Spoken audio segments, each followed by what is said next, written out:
So I'm super excited to talk about this topic. We also have a class that's a bigger support for this topic coming up on February the 5th called The Former Empath, The Ultimate Mastery of the Soul and Psychic Energy Hygiene Guidebook. So we're going to talk about all these dynamics and go deeper into the interplay in the chakra systems, how to cut ties, how to be aware, what to do when you can't cut ties because maybe you're married to them or you work with them or they're your kids, etc. So we're going to be talking about all of that on February the 5th. Super exciting. Yeah. All right. How's your weekend going?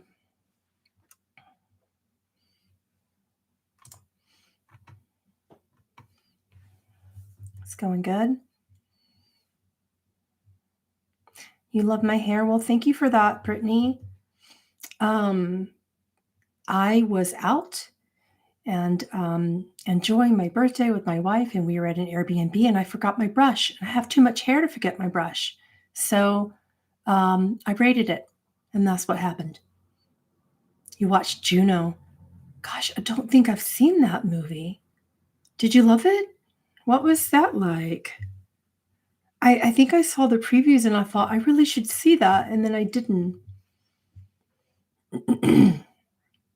Hi, Stephen from Cape Town. Thank you for everything you do.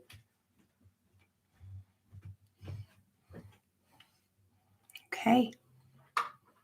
I think everyone has gotten a chance to join in. So we'll go ahead and get started to do some conscious channeling of Lilith, and then we will take some questions. All right. Oh, this is a topic. Hold all your questions until the very end of what she has to bring through. Okay?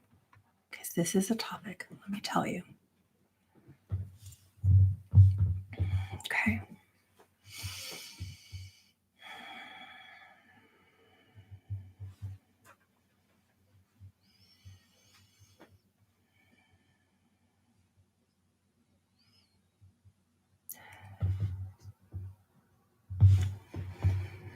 Relationships are like tiny bubbles of energy for your growth, for your expansion.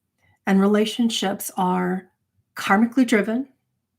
There are literally electric ties that bind you in karma and that strengthen you in dharma. But you must be aware of the karma first before you can accentuate or access and then accentuate and relieve yourself of karma while stepping into dharma. Be aware of the karma and then access, accentuate the dharma. Relieve yourself energetically of any energy charges along the way. And you will know this from the chakra systems. These energy charges are very easy to recognize. And then the ties that bind can release themselves. Empaths, your relationships are charged with certain energies. They're not just romantic. These narcissistic bubbles of expansion, which are present for you, have been there karmically since the beginning of time. And the potential for that dynamic is there in any relationship, romantic or not. Perhaps it's a child, perhaps it's a parent, perhaps it's a friend, a colleague, a coworker, a neighbor. These energy modules that we're going to talk about today are shared in both behavior dynamics and in vibrations and reverberations that will feel toxic in the chakra systems. And these energy dynamics and the bubble between you, narcissists and empaths, are charged so powerfully with your potentials for dharma and with the traps of karma.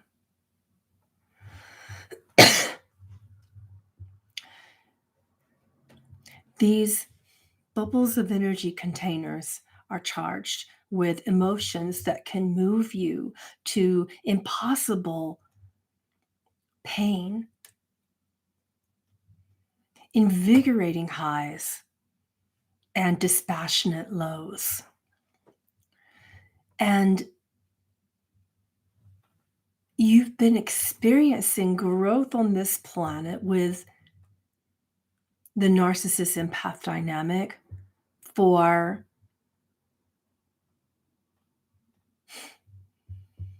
millions of years. We can't even really give you a number. And if you're aware of your role energetically for each other, this can shift. Let's start here. Narcissism isn't always on display. Narcissist behavior doesn't always show red flags. It may take weeks, months, or years to become more than subtle, to become overt.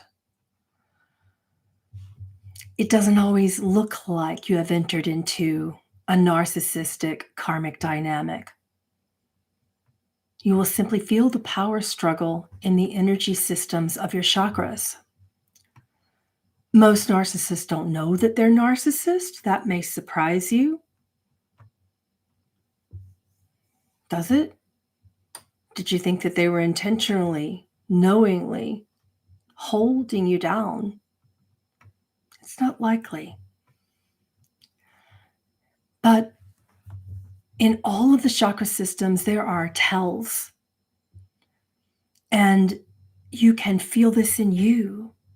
We will talk about the toxic energy traits that come from the narcissist, but we also need to talk about the not so overt energy signals and signs that are there in the chakras. They are metering and measuring devices for your awareness.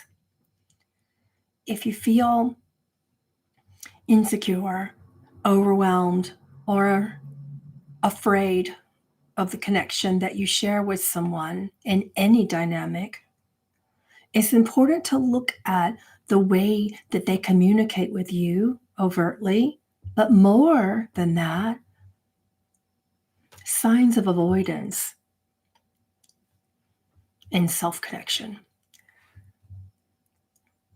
Signs of avoidance of your energy patterns. And in the biggest red flag that can become not subtle, but very overt in yourself, it is apathy. You will eventually shut down and you will think there isn't anything I can do to be outside of the power dynamic. Everything I say or do is wrong, so I just shut down. And hopefully you have reached this channeling well before then. Remember, chakras are communication devices, and they will tell you when you are being caught in the snare of a narcissist. Let's start with the throat chakra. Do you feel heard? Not do you feel understood? Many people will never understand you, and it is not their responsibility to do that right away. It is not your responsibility or accountability to make sure that happens right away. This requires profound connection, trust, allowance, and consciousness. So heard is not the same as understood, but are they listening? That's the first thing. Are they really listening? And if not, why? It doesn't mean they're a narcissist if they aren't. But why don't you feel heard? Would they interject or interrupt often? Can you not get out a full sentence? These are simple things. Also, can you speak? Can you speak your truth? Can you speak your passions? Does your throat shut down? Do you automatically, in a physiological symptom, begin to express a feeling of tightness here every time you speak to them? A knowingness that you will not be heard, so the throat chakra precedes the issue and shuts you down. Can you speak? Or does your physiological construct shut down to protect you? Do you feel like the other person listens to you? Do they share their feelings? Do they share their true intentions with you in advance of actions, in advance of plans? Do they have social reciprocity with you in your communications together? Are they just waiting on a chance to speak while they're listening and thinking about what they will say next? Or do they deeply connect? Do they have emotional reciprocity with you? Do they have spiritual reciprocity with you? There's much to this, but these are just the basics in the throat chakra.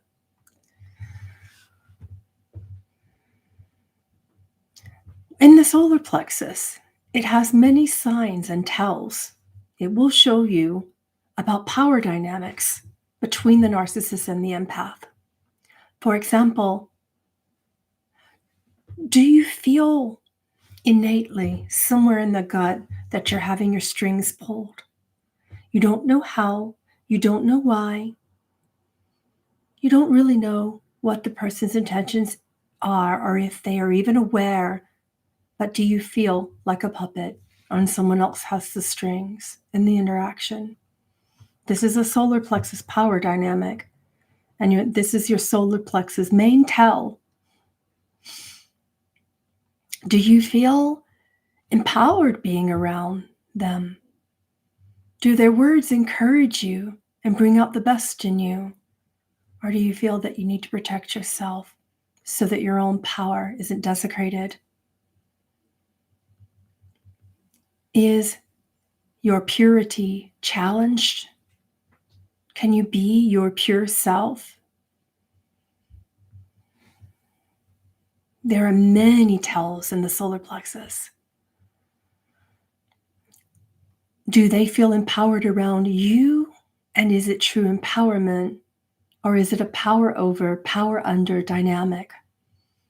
And you're not sure if you're ever in the over position, or if you are immediately pulled under.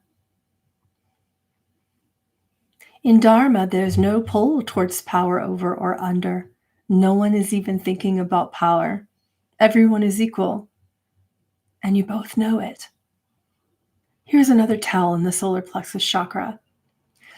Do you feel less important, less significant, as if your thoughts, feelings, and words and goals and dreams don't matter? That's a huge tell. Let's move on to the sacral chakra and its tells. Are you attracted to their creativity? In romantic relationships, are you still physically attracted? And if not, is there an emotional attraction? What is there to explore? And if something has left, what occurred on the way out? How did the attraction leave and why?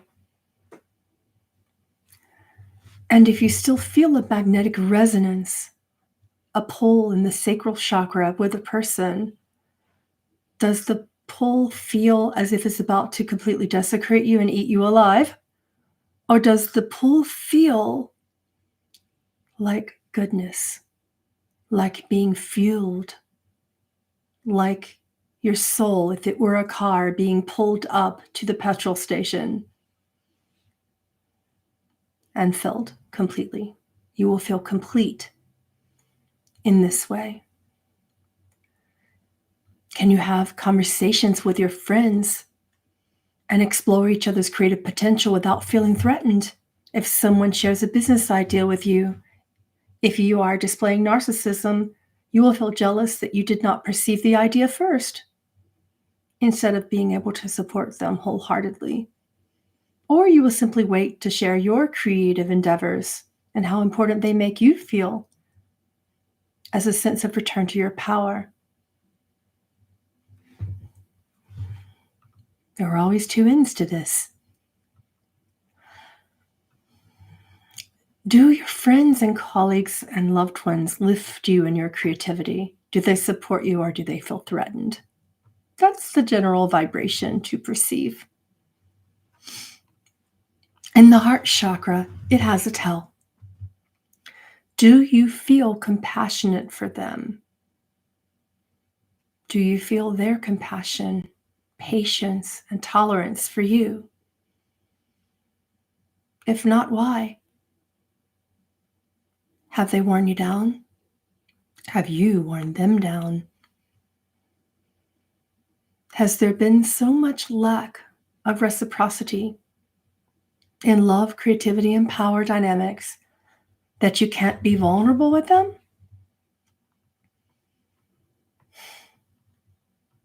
Or vice versa? Not only empaths will receive this message, but let's move on to the crown chakra. The crown chakra has a simple tell, and it's possible for you to ignore it or avoid it. But does an innate gut knowingness or instinct tell you yes, automatic yes, or automatic no to your interactions with them? Do you avoid it because it isn't logical and you wish to give them a chance first because everyone deserves a chance? Believe it or not, that is a common empath pitfall. No, not everyone deserves a chance, and not everyone should be given it. You hold a free will, sovereign birthright for creative preference. Choose it or lose it. Root chakra, it has a tell. Does it feel like the other person is using their words to avoid accountability and something they've said or done or haven't yet even stated?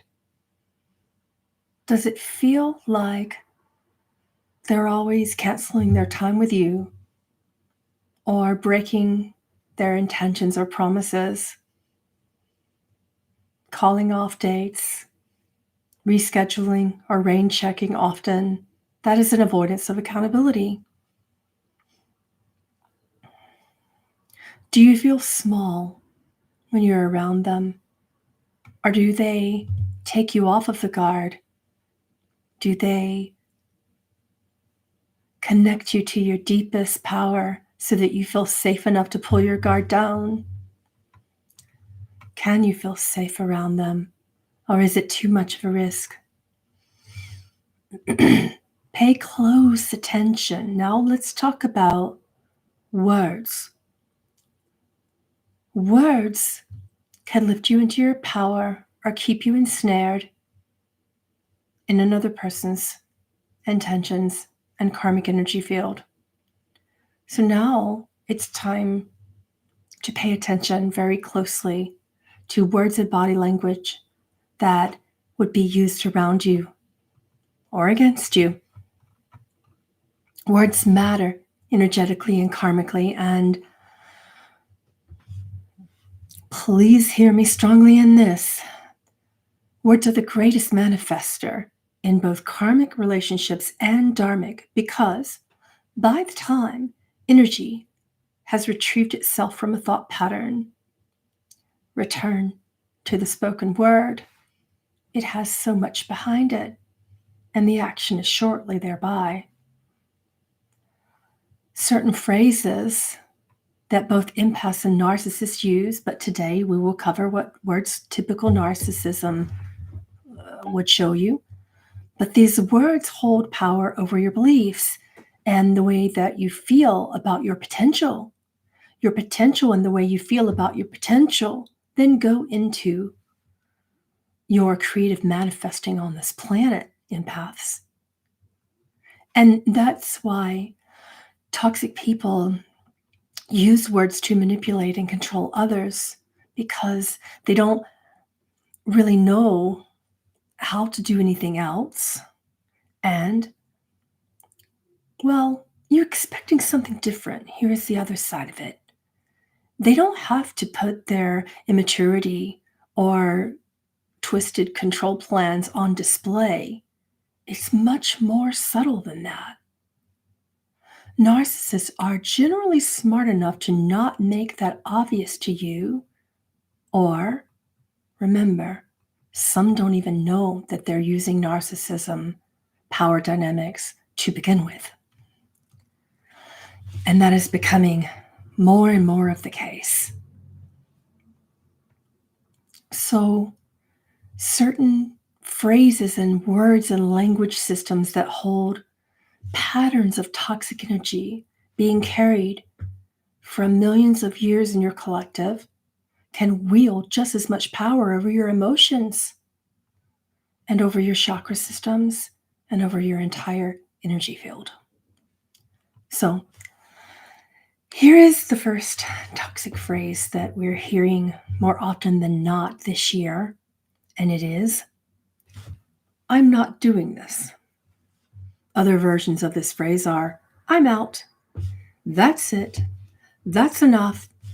I'm done." That is a standard covert narcissism trait. Instead of waiting around to fully emotionally express and to handle the depths of emotional maturity required, the person says, "I'm not doing this," very candidly and generically. And there's a lot more under the surface of this phrase. And at first, you just think the person is fed up, or they need some space, or they want to walk away. But there's a deeper meaning when they use this in the heat of an argument, or a disagreement, or a misunderstanding. If a toxic person is saying this to the partner, perhaps in a fight, it isn't only saying, "I'm not doing this argument, conversation, etc." The subtle meaning is, "I will not do this relationship if you're going to act like this. I may be done with you." Your boss can do the same. Your toxic colleague at work can do the same in regards to a project, your children, your parents. Toxic people use phrases like this to hold their relationships and partners hostage. But the truth is, at this point, it's become so natural that most narcissism is covert. They don't know it. And this is the ever-lingering threat. Simultaneously, they avoid dealing with serious issues by just saying that, "I'm not doing this." Some of them will also say, "I'm going to take the high road." And they curve your behavior by subtly threatening to walk away from you if the issues are pushed, even if there are issues that are lingering and need to be met. Here is the second phrase.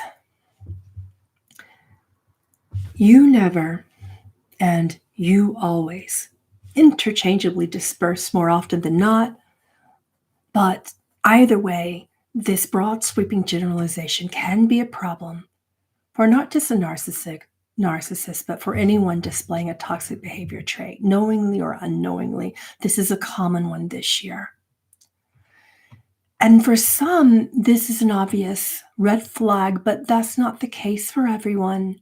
Some people make the mistake of using phrases like this, "you never," "you always," and instead of focusing on their own needs or experiences, they center their negative fears on the other person and make it their responsibility, which is also accompanied by a feeling of disempowerment in the solar plexus, deep in the solar plexus. Your stomach will drop. Sometimes it can start at the throat and go down into the stomach. And this type of Absolutist language creates oppositional thinking, and that's exactly what toxic people like to do. When they declare you're never there for them, or you always hurt them, or you always respond the same way, then the energy is directed back upon you, and you become the one and only problem.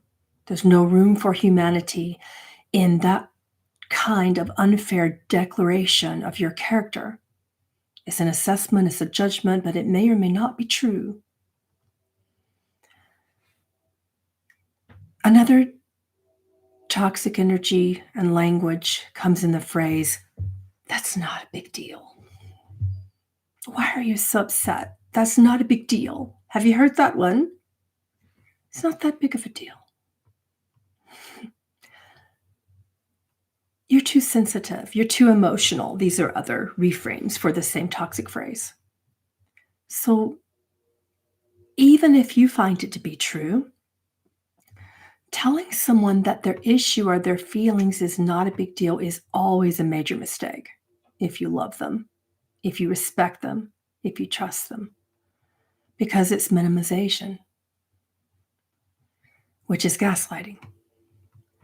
And if someone says that what you feel or need is not that big of a deal, they're telling you that your experience is less important than theirs, that your opinion is less important than theirs, that your feelings about it, that your assessment and discernment is less important than their own.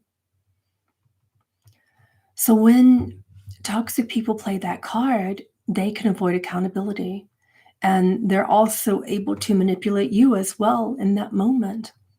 Because then you start to question, what if it's not that big of a deal? What if I am overreacting? What if I am too emotional, too sensitive, too something, too much? Are you often told you're too much?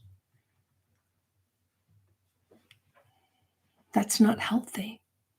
And if you buy into that lie, then you shut down your energy in order to make the other person feel calmer, feel safer.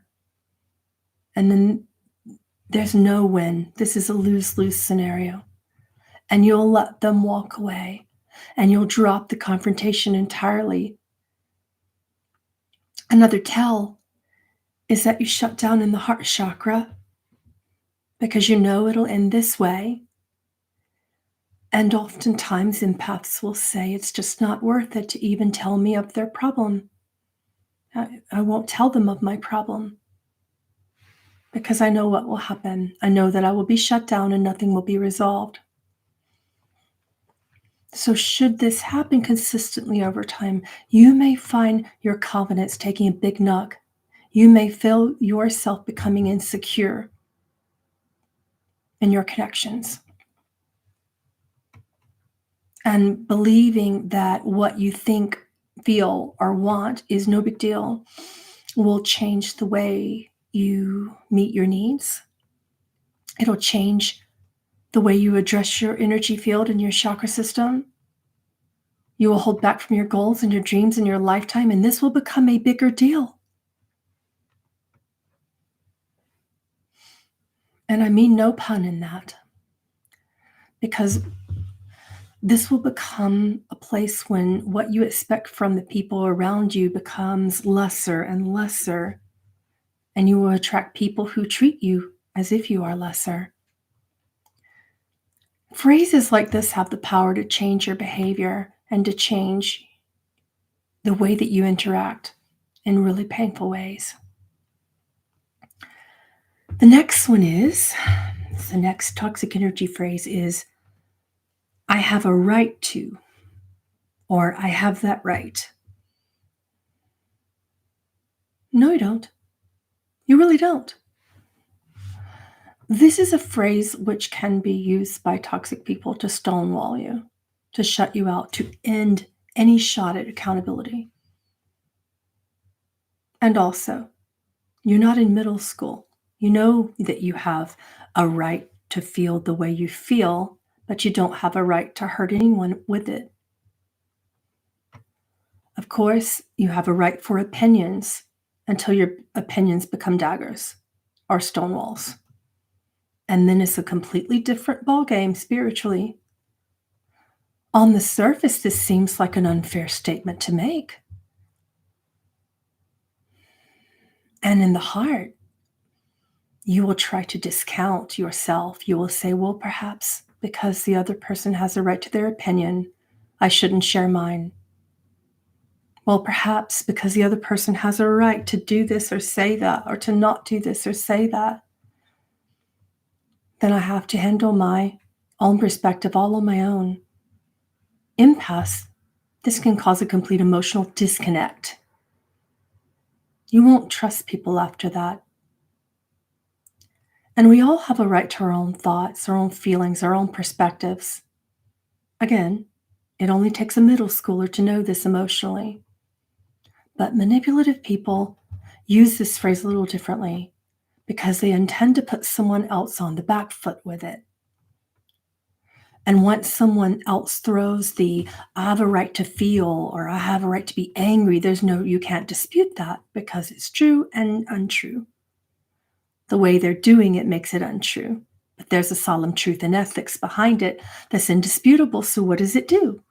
You see, they've declared their rights. And if you push back against that in any significant way, it'll be seen and projected to the world that you're attacking some part of their indelible human rights.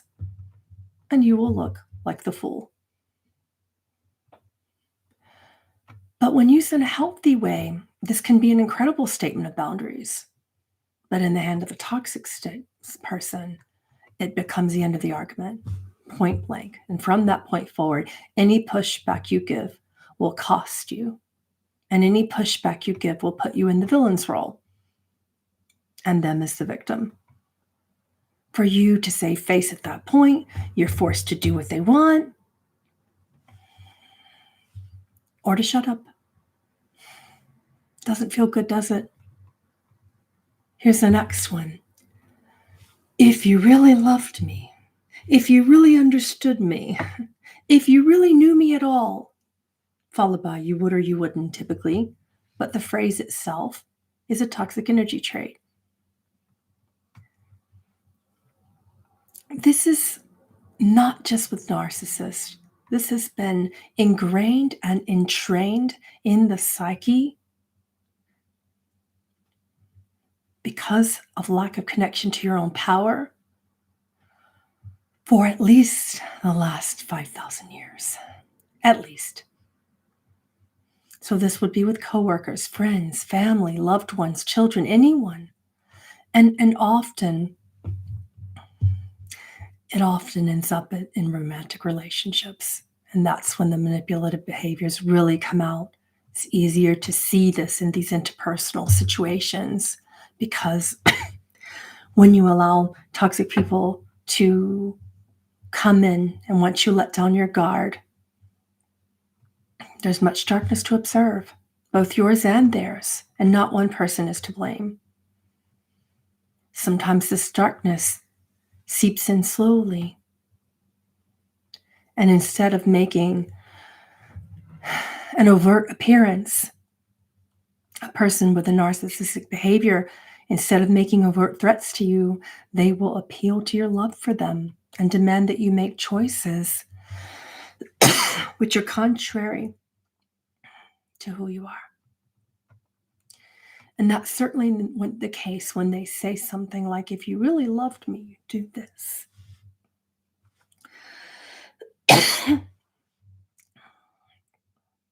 That's a subtle push. It's picking at your heartstrings and saying, put yourself behind me, below me, take second place, and put me first no matter what, because you love me. Even if it hurts you, even if it makes you uncomfortable, even if it challenges who you are as a human, it's coercive, and coercion is dangerous. The next one is, I'm sure you know better than me, or I'm sure you're better than me. Are you confused? Does that sound like a compliment? Don't be too quick to think that. Toxic people wouldn't be able to hold on to any relationship if they were open and honest about their intentions and behaviors. And that's why they have to be subtle. and pull the threads around them slowly, like a spider, spinning a web. So they start sometimes with little compliments. Let your guard down. You trust them more. And that's certainly what they do when they say something like, I'm sure you're doing better than me, or I'm sure you know better than me. A response given after a passive-aggressive or rhetorical question, that's a statement that's once again meant to minimize your experiences. They're not trying to give you a compliment. They're trying to make you question if you really trust your power, your wisdom, your discernment, your ethics, anything. It's always a question in the narcissist empath wound. So a toxic person in this instance who is saying this is showing you that they see you in an inferior position. And you'll begin to question if you are. Your challenges are little. It's trivial to them. They think they're smarter than you, remember? They know more than you. They're had more experience. They're older, had more education, more relationships, whatever it is in their mind. They still think that you're the idiot. And if not an all-out idiot, just simply an inexperienced person who could stand for some guidance for a more educated, intelligent, emotionally stronger, more spiritual person. Yes, narcissists hide in spiritual connections with others too. And in our observations, more so now than ever before, will you find narcissists in spiritual communities right up under your nose. So they see their suffering as greater and more important than yours. Their wisdom is greater than more important than yours. And if these kind of statements and energy patterns aren't addressed, then you can find yourself stuck in a second tier position. And your beliefs about yourself can begin to change. It erodes away at the chakra systems and the power dynamics in the solar plexus, in you. And it erodes away at your social behaviors, your own social constructs, the way you act around others, your interests, your desires, your dreams, your goals. Here's another one. Don't you remember when? Fill in the blank. Do you get that sometimes?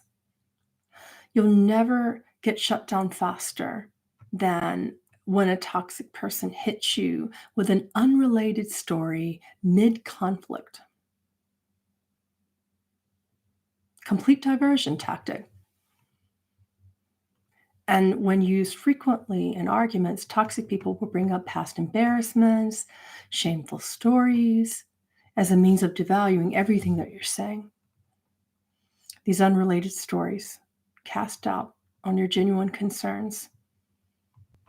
And you've, in past, you have created some really initially empowering constructs to respond to that. You have recognized the diversion and you say, wait a minute, something in the crown chakra says that doesn't line up. One of these things aren't like the other. How does that connect? Why are they bringing that up? Your red flags are going off. And you say, wait a minute, how is that connecting to what I'm saying to you now? What do you think they'll say after that? I can't believe you don't know. I can't believe you don't know. Have you not been listening to me? Do you love me at all? Do you understand me? Do you know me at all? Have you heard that one? That's what follows next if you call them on it. But this, don't you remember when? That time when I helped you. The time when I gave you money. That time when I was there when no one else was. Have you heard these stories?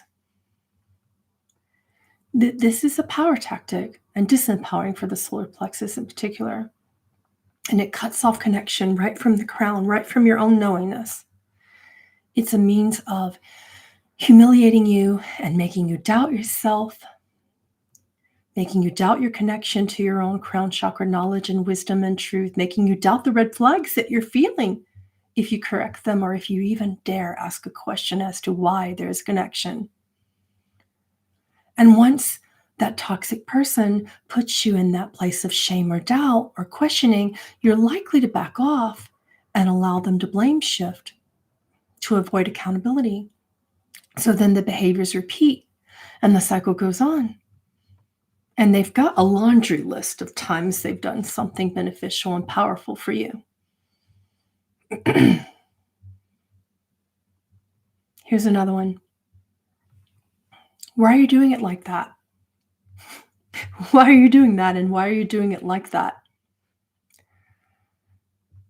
Sounds like just a question, but there's more to it in the narcissist empath wound dynamic.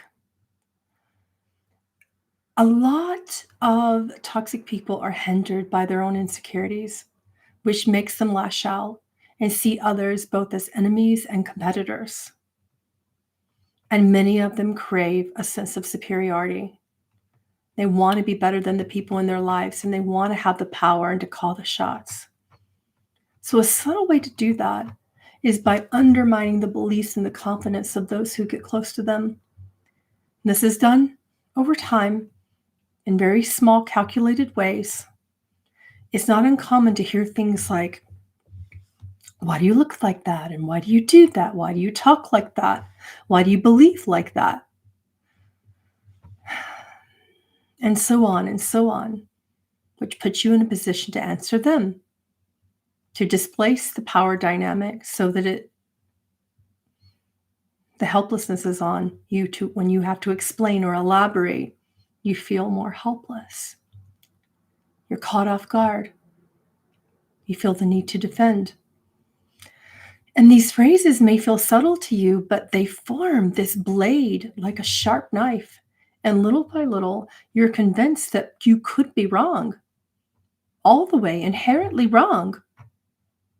Inherently worthless to the people that you love and trust. And statements like these are a barrage against your self-esteem and against your power.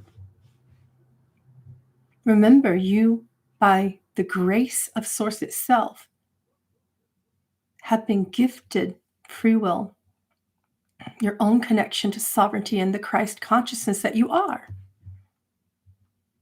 And the more insecure you become, the more malleable you become. And once you're in a significantly weaker, quieter, and eventually brainwashed state, you're more likely to do what they want you to do, or to keep yourself in that weaker, boundaryless state. Be aware of all of these toxic behavior patterns when you're moving forth this year, because they kill your vitality. And vitality is the vibration as you head into February. Almost each and every person either has been, are, or will be involved in the narcissist empath wound this year. And this is the year to work on becoming aware of the dynamic and not subtly, but overtly healing it. All right. Okay, questions. Let me pull up my screen.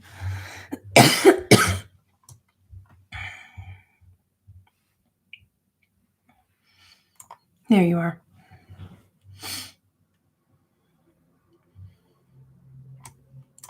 If you've been holding some questions for Lilith, now is the time. Any questions that we have today for her? Type it on out. Let's see. Rob D says, what do you recommend are ways we can enlighten others about their toxic behaviors and patterns? She says, the truth is you can't, because they'll just turn it around. But the quickest way to enlighten them is to just ask a question. It doesn't even matter what the question is. Perhaps if someone says, why do you act like that? Or why are you doing that? You can say, why are you asking? Why is it important to you? Why do you want to know? Is it important for us to discuss it or for me to answer now? If you're in front of people, maybe we talk about this later when we can understand it better. When you ask a question to a narcissist, it throws them off of their power game. When you ask a question to a narcissist, it causes them to stop momentarily in that flow of disempowerment between the two of you. And in the moment of that question, it's neutral. The power is neutralized. No one is worried.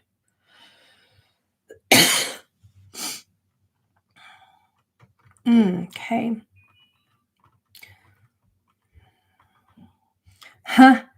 Jamie S. says, why does narcissism exist? She says, well, the truth is it doesn't. Everyone is equal in their power. And the more you trust that in this moment and in the moment of the gaslighting, of the pain, narcissism is just a dynamic that has crept into the human psyche, but it's not real. The theory itself exists because you were afraid of losing power and you needed a villain to blame, to come in, to shame you, to gaslight you until you remembered that it was there all the time. So this was an important dynamic that the human collective created simply for that remembrance of power. You don't like that answer, do you? But the truth is, the dynamic, and that's all that it is, it doesn't exist. But you can't slay a ghost either. Ghosts don't exist, but they're still powerful enough to frighten you. You created that dynamic in the same way that you create the disembodied ghost or the demon to patronize you, to frighten you into your power. Welcome to Earth. It has a lot of polarizing dynamics that you've created collectively, not always individually.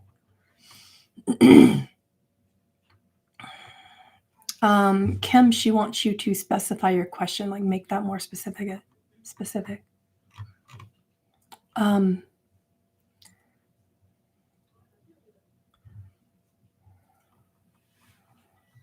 Natalia M, that's too personalized of a question for today because we're not doing readings today. This is more a question about the narcissism empath wound and the power dynamic. How can we stop trying to fix the narcissist? From Angie. Lilith said, so do you remember what they say? I have a right to fill in the blank. So they have a right to that toxicity, but you have a right to not respond. When you become aware of the power of the non-response and you see its effect, you won't want to fix them anymore. Every time they hold a toxic thought, you have the right to hold a loving thought. And each time you think a loving thought, even if you don't say it aloud, you have literally blessed all of the infinite realms of potential in your collective, the wounded realms and the powerful realms of wholeness that exist always and have always, yet you just don't remember. And the more you think a loving thought, the easier it is to not think upon or interact or engage with the narcissist. And that's ultimately how the ghost is slayed. Because remember, it's not a real dynamic, but it sure feels like it. Just like being haunted by a poltergeist, it sure feels like it. But you also have the right to think a loving thought. Try thinking a loving thought towards yourself in the midst of the dynamic. Everyone can have a forethought of how they think they will feel. Everyone can have a post thought. I wish I would have done. Great. Those are momentary seasons in which you can learn, momentary lapses of time, predestined, just like a forethought would be. And the afterthought, well, those are learning dynamics, but no shame, no blame. Remember, that's what they want you to do. Think a loving thought in the midst of the pain, in the midst of the attack, in the midst of the gaslighting, in the midst of the minimizing and disempowering you. Think a loving thought then. And more so than not, the dynamic itself isn't there to be fixed. It's there for you to walk away from.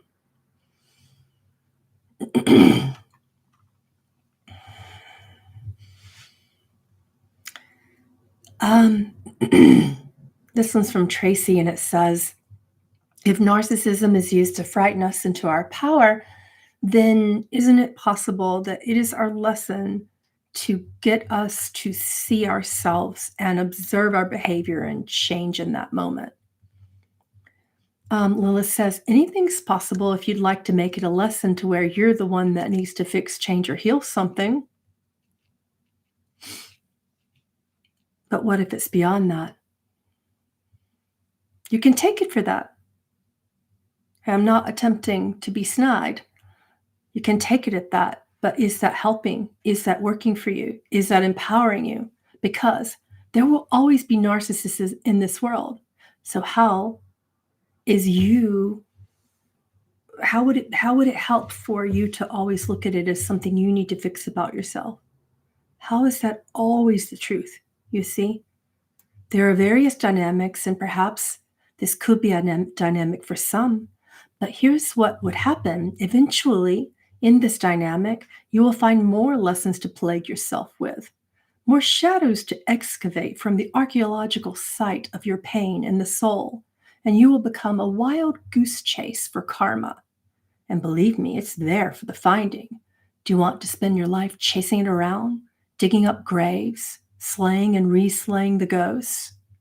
Because your ancestors have millions of years of ghosts to share with you. They're not just yours. So, in this case, it might be helpful momentarily in the way that a Band-Aid stops a small bit of a trickling wound, but this wound is bigger than that. It requires attention from the gift of grace that is beyond the human mind.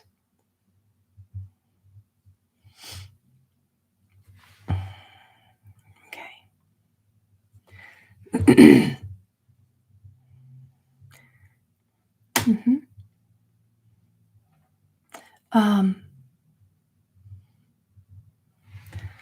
Sassy Cindy, this would probably be something, that question would be something that's more for a private reading or something, or a different day where we're doing readings. But I am holding much compassion for that experience with you, and I'm so sorry that's a hard experience to go through. Oh, what are some early flags to look out for?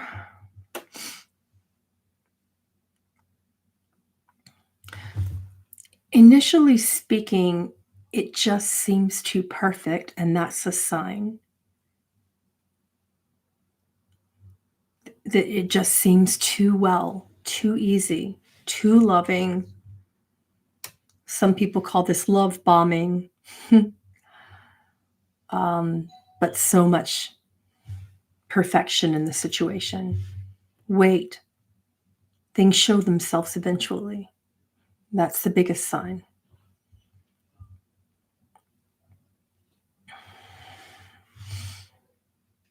How to trust people again after narcissism and heal the heart. Change the power dynamic to where not just one of you are in power, but neutralize the pain and don't minimize your pain. It won't happen at first. Trust has to be earned, and narcissists aren't good at re-earning or working harder. But once you see a person with narcissistic traits or not working harder, it will become easier for you to trust again. This requires vigilance because it means that you retrained your mind until it desires only love and balance and equality and power. And the world, again, the world is its structures are trained and to pull you into this construct. So this won't be an easy thing because it's not just in personal relations. This is collective now, you see?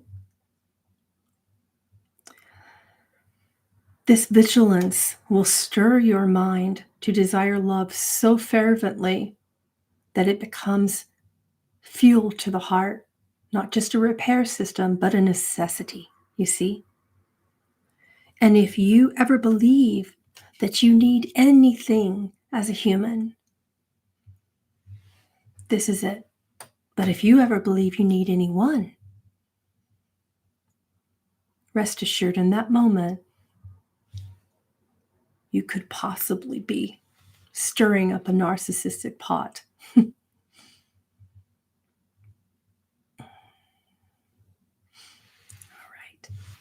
right. Remember, everything is neutral. Place everything in neutral, equal grounds in this dynamic. And within your consciousness, this has the effect of divine truth and love in your reality. If you are actively engaging in the process of neutralizing a narcissist impulse towards you, no matter what they're saying or doing, if you are actively neutralizing, then there's nothing to engage with. There's no power over power under dynamic. It's easier to recognize this when you neutralize it first. It doesn't feel like such a stabbing wound in the heart when you neutralize it first. Remember that. Okay. All right. It's time to close. Thank you so much for your questions. Don't forget, the class we have on this is coming up. We'll channel her again, but we're also going to go deeply into some of my specific alchemy techniques and psychic energy hygiene techniques. Okay. A lot of psychic energy hygiene techniques that I've used and that my students have used as well for a very long time. We're going to be sharing those along with some light codes and symbols that work. All right. It's a really big guide, a huge guide for psychic energy hygiene. And that's coming up on February the 5th. You can watch it live. Everyone who can't be there, they'll also get a recording and you can have that for your permanent use. And I suggest you use it this year. All right. I love you guys, and I'll see you very soon. We've put that link for that class at the top of the chat. I hope you enjoyed the channeling of Lilith today, and I'll see you next week. Bye.